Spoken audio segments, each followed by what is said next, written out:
Hi everyone, आप लोगों का स्वागत है कॉलेज वाला के इस प्लेटफॉर्म में। एक क्वेश्चन आपसे पूछता हूँ यार, क्या आपको ये लगता है कि आर्टिफिशियल इंटेलिजेंस ह्यूमन से ज्यादा आगे निकल सकती है, ह्यूमन ब्रेन से?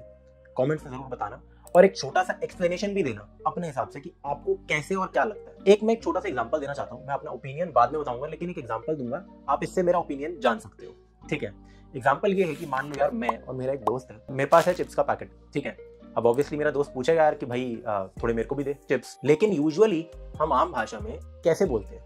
इवन अगर मान लो कि मेरा दोस्त हिंदी में मुझसे पूछना चाहता है कि मेरे को भी चिप्स चाहिए, मुझे वो खाने हैं, तो उसको प्रॉपर अगर वो अनुवाद करे तो वो ये बोलेगा यार कि यार राघव मेरे को भी चिप्स दियो, मेरे को भी ये खाने हैं। लेकिन क्या हम ऐसे बात करते हैं? नहीं, हम कभी कभी ये बोल देते हैं ना, यार मुझे भी दिखाइयो ये। अब अगर मान लो आर्टिफिशियल इंटेलिजेंस ऐसे इंटरैक्ट कर रही है कि यार मुझे भी दिखाइयो ये, तो क्या वो समझ पाएंगे कि यार जो इंसान है वो चाह रहा था कि मुझे चिप्स खाने हैं? ठीक है, यहाँ पे एक पॉइंट आ जाता है जिससे मैं स्टार्ट करना चाहता हूँ, जो कि है कॉमन सेंस। मतलब कि अगर मान लो आप अपने ही दोस्तों में, आपको पता है कि आप कैसे बात करते हो, आपकी हो सकता है कोई कोड लैंग्वेज हो, या फिर अगर ना भी हो, कोई इंसान जिसमें कम कॉमन सेंस है, अगर उससे ऐसा पूछा जाए यार चिप्स दिखाइए, तो क्या बोलेगा? ये यार देख ले, ये ले, यहाँ पे है। ठीक है, हम कभी कभी मजाक में बोल देते हैं ना कि देख ले, देने के बदले। तो यार आप थोड़ा सा इसे समझने की कोशिश करो कि मैं कहना क्या चाह रहा हूँ in terms of artificial intelligence और हमारी जो थिंकिंग है खुद की, वो कैसे काम करती है।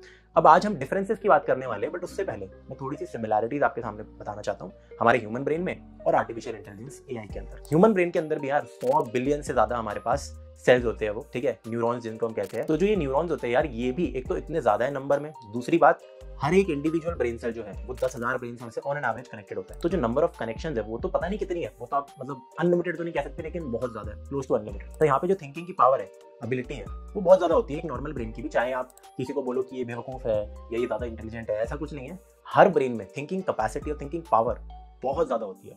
ठीक है, अब यहाँ पे अगर मैं बात करूं, जो हमारी जैसे थिंकिंग पावर है यहाँ पे काफी ज्यादा है, एक्चुअली में कैसे काम करते हैं ब्रेन सेल्स, लेकिन होता क्या है कि आपस में वो एक दूसरे को स्पार्क भेजते हैं। ठीक है, एक तरीके से इलेक्ट्रिसिटी भेजते हैं, आप ये कह सकते हो। तो या तो ब्रेन सेल की कंडीशन हमेशा पता क्या होती है, या तो स्पार्क आता है एक, या फिर एक स्पार्क नहीं आता। अब इसको आप रिलेट कर सकते हो किससे? कंप्यूटर से। कैसे?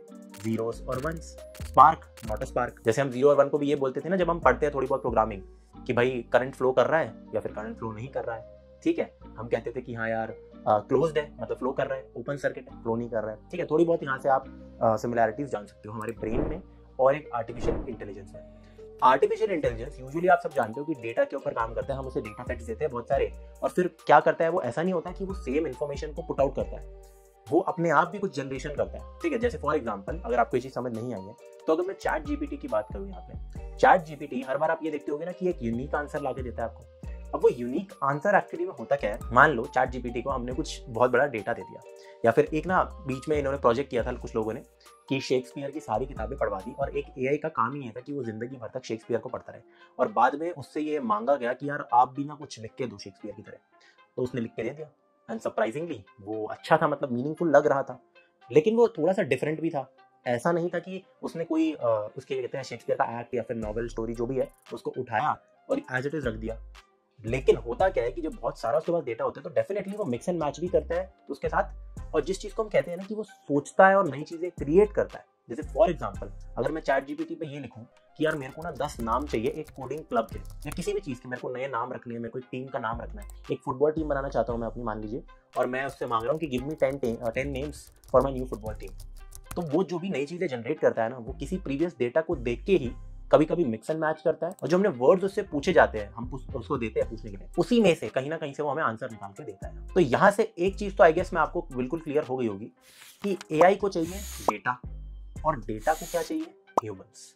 ठीक है, मतलब हम ही तो फीड करते हैं एआई के अंदर डेटा, एक्सपर्ट ह्यूमंस ही तो एआई के अंदर फीड करते हैं चीजें।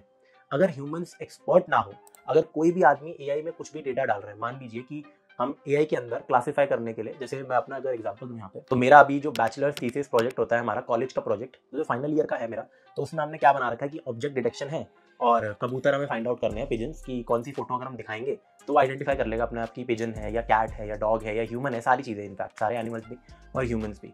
ठीक है, तो इसके अंदर अगर मैं स्टार्टिंग से ही ट्रेन ऐसे करूँ उसे कि भाई ये कबूतर नहीं है ये चिड़िया है, तो गलत हो गया ना।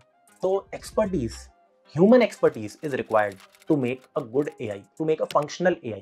ठीक है, ऐसा नहीं है कि एआई अपने आप से एक दूसरा एआई बना सकता है, नहीं, किसी को नहीं पता यार वो सही है या गलत है, वो तो गलत आंसर्स भी दे सकता है हमें, जैसे चैट जीपीटी कई बार देता है अभी, ठीक है। अब धीरे धीरे करके जैसे क्वेश्चन ये आ जाता है कि क्या बाद में जब हमारे पास प्रोसेसिंग पावर बहुत ज्यादा हो जाती है, हो जाएगी, तो क्या एआई ह्यूमन से आगे निकल सकता है? नहीं यार, ऐसा कुछ नहीं है। एआई एक तरह की टूल है जो कि हमें यार एनहांस कर सकता है ह्यूमैनिटी को और सुपर चार्ज कर सकता है, ठीक है, क्योंकि कुछ कुछ काम मशीन से ऐसे हो सकते हैं जो हम कर ही नहीं सकते, या फिर अगर कर सकते हैं तो अगर हम लेते हैं उसको 10 घंटे करने में तो ये शायद 1 सेकंड में कर दे या उससे भी पहले। तो हमारे लिए ये एक टूल है और हमें उसी के अकॉर्डिंग उसको यूज करना चाहिए। लेकिन एआई अपने आप में जो चीजें अब इसमें मिसिंग है, अब हम बात करते हैं यार डिफरेंसेस की। जो पहला डिफरेंस आ जाता है वहां पे यहाँ पे वो होता है क्रिएटिविटी। ह्यूमन ब्रेन में क्रिएटिविटी है। अब भले म्यूजिक की बात करें, आर्ट की बात करें, छोटी छोटी चीजों की हम यहाँ पे बात करें, एआई एकदम से क्रिएटिव नहीं हो सकता। यस, वो धीरे धीरे धीरे करके क्लोज जा सकता है उस चीज के, जैसे कि मैंने शेक्सपियर का जो एग्जांपल दिया था, या फिर कोई भी मैं अगर बोलूँ चैट जीपीटी को बोलूँ कि यार कोडिंग के ऊपर कोई एक गाना लिख के दिखा दो, तो वो लिख के तो दे देगा, लेकिन वो ना कहीं से ऐसे सोचेगा नहीं, वो हमारे ही डेटा जो प्रेजेंटेड डेटा होगा उसी में से उठा के कुछ ना कुछ चेंजेस करेगा। जबकि ह्यूमंस कभी कभी जब मान लो कोई नया म्यूजिक बना रहे हैं, कुछ कर रहे हैं, तो खुद से चीजों को क्रिएट करते हैं स्क्रैच से। अब आपने जरूर देखा होगा कि एआई जनरेटेड म्यूजिक जो बिल्कुल ही अलग है, जो आज तक एग्जिस्ट नहीं करता, लेकिन कहीं ना कहीं किसी ना किसी डेटा सेट को देख के ही मिक्स एंड मैच करके या सीख के, और इनका सीखना ऐसा नहीं होता कि जैसे हमारा सीखना होता है, तब जाके कुछ क्रिएट किया है। तो क्रिएटिविटी इज अ पॉइंट जहाँ पे हमेशा आर्टिफिशियल इंटेलिजेंस और यहाँ पे मैं कहूँ ह्यूमन ब्रेन में डिफरेंस रहेगा, हमेशा रहने वाला है, कभी भी मैच नहीं होगा, ठीक है। चाहे कितना ही क्लोज आ जाए, लेकिन उतनी परफेक्शन के साथ उतनी ज्यादा इंटरेस्टिंग क्रिएटिविटी मशीन के अंदर नहीं आ सकती, आर्टिफिशियल इंटेलिजेंस के अंदर या फिर एक सिंथेटिक ब्रेन के अंदर नहीं आ सकती। एक क्रिएटिविटी से अगर मैं लिंक करूँ, दूसरी चीज होती है हमारी यहाँ पे क्या, ड्रीमिंग। अब एआई ड्रीम थोड़ा कर सकता है, हम कर सकते हैं। ड्रीम बेसिकली क्या होता है, अगर आपने कभी इतना ज्यादा सोचा नहीं है तो थोड़ा सा ना इस बात पे गौर फरमाइए कि जब भी हम सोच रहे होते हैं तो उस समय एक्सटर्नल फैक्टर्स हमें इफेक्ट नहीं कर रहे होते हैं। हमारे दिमाग के अंदर एक नई दुनिया बनती है, हमारे दिमाग के अंदर ही एक नई दुनिया बनती है, उसमें पूरा मान लो कि एक सिनेरियो है, आप सभी सपने तो सभी देखते हैं, वो हम ही क्रिएट करते हैं और सारी चीजें उसमें खुद की हो रही होती है। तो वो तो एक क्रिएटिविटी का बहुत बड़ा एग्जाम्पल है, जो चीज एआई उतनी अच्छे से नहीं कर सकती। अब इसमें भी कुछ कुछ एग्जाम्पल है कि एआई ने भी कुछ कुछ चीजें करके दिखा रखी है, लेकिन एज सच एआई ड्रीम नहीं कर सकता एक्चुअल में जैसा हम करते हैं, राइट।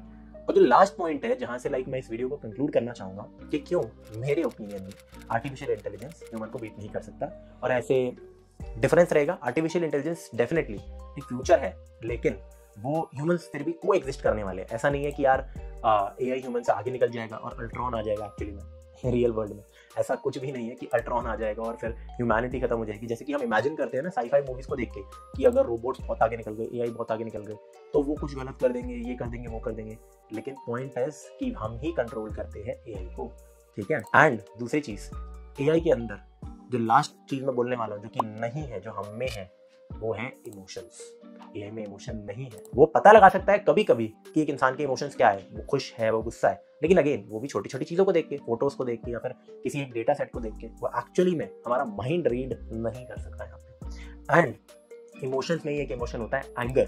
तो जब तक यार एआई के अंदर एंगर है ही नहीं, एआई को तो बोला जाता है ना कि यार किसी एक पर्टिकुलर पर्पस के लिए आता है, डिजाइन होता है, तो एंगर जब तक नहीं है तो अपने आप से डिसीजन लेके कुछ तबाह कैसे कर सकता है वो, थोड़ा सा इस बारे में भी आप सोचिए ना, है ना। तो ऐसा नहीं है कि अल्ट्रॉन आ जाएगा या फिर ऐसी कोई चीज आ जाएगी एआई टाइप की जो कि रूल करने लग जाएगी हमारी इस पूरी दुनिया को। अब एक लास्ट क्वेश्चन, वैसे कंक्लूजन तो ये है, बट लास्ट क्वेश्चन ये है कि इसमें ही मैं डाल देता हूँ इस चीज को। मैंने चैट जीपीटी की एक वीडियो बनाई थी, तो उसमें भी मैंने बताया था, लेकिन वापस से बताता हूँ। काफी लोगों को ये लगता है कि यार एम्प्लॉयमेंट पे इससे असर पड़ने वाला है, तो यहाँ पे यार मैं क्लियरली आपको एक बात बता दूं कि अगर आप क्रिएटिव हो, अगर आप यूनिक हो, और अगर आप कोई भी काम कर रहे हो, मान लो आप प्रोग्रामर हो, आप कंटेंट राइटर हो, आप कोई भी ऐसा काम कर रहे हो जो कि चैट जीपीटी रिप्लेस कर सकता है, जैसे कि कंटेंट राइटर्स को तो डेफिनेटली कर सकता है, आपको लगता है ना रिप्लेस कर ही सकता है, सब कुछ यहाँ पे लिख दो, क्यों हायर करना है, ठीक है। लेकिन अगर आप में एक्चुअल क्रिएटिविटी है, अगर आप अपना खुद का कुछ काम करते हो, तो आप कुछ टेपते नहीं हो कहीं और से, तो यार एआई आपको रिप्लेस नहीं कर सकता, चैट जीपीटी आपको प्रोग्रामर्स को रिप्लेस नहीं कर सकता। लेकिन अगर आप ऐसे प्रोग्रामर थे कि आप ऑलरेडी, जैसे मान लो आपको कोई टास्क दे दिया और आप कहीं ना कहीं से उसको उठा के ही ला रहे हो, तो of course in that case particularly आप रिप्लेस हो सकते हो, लेकिन एज सच ह्यूमंस रिप्लेस नहीं हो सकते चैट जीपीटी या फिर किसी भी टाइप के एआई से। आई होप इस वीडियो को देख के आपको मजा आ गया होगा, थोड़ा अच्छा लगा होगा। अगर आपको लगता है तो यार प्लीज कमेंट कीजिए, अपने थॉट्स लिखिए यार, एंड अगर आपको वीडियो इंटरेस्टिंग लगी तो यार प्लीज़ आप वीडियो को शेयर कर सकते हो अपने दोस्तों के साथ, और कमेंट्स में ज़रूर यार अपना ओपिनियन ज़रूर बताना यहाँ पे। अगर आपको ऐसी ही टाइप की और वीडियोस चाहिए तो आप बिल्कुल हमें कमेंट्स में बताना। और आई होप यार आप हमारा कोई भी लेक्चर सीरीज फॉलो कर रहे हो, क्योंकि एट द एंड वही देख के आपका एक्चुअल ग्रोथ हो सकता है। ये सारी वीडियोस देख के बस आपका थोड़ा बहुत ग्रोथ हो सकता है एंड जनरल नॉलेज में, लेकिन टेक्निकल चीज़ों में ऐसी वीडियोस देख के आपकी ग्रोथ नहीं होगी। ठीक है, आपको स्किल ऑन नहीं करते। ठीक है, आपसे मिलते हैं नेक्स्ट वीडियो में।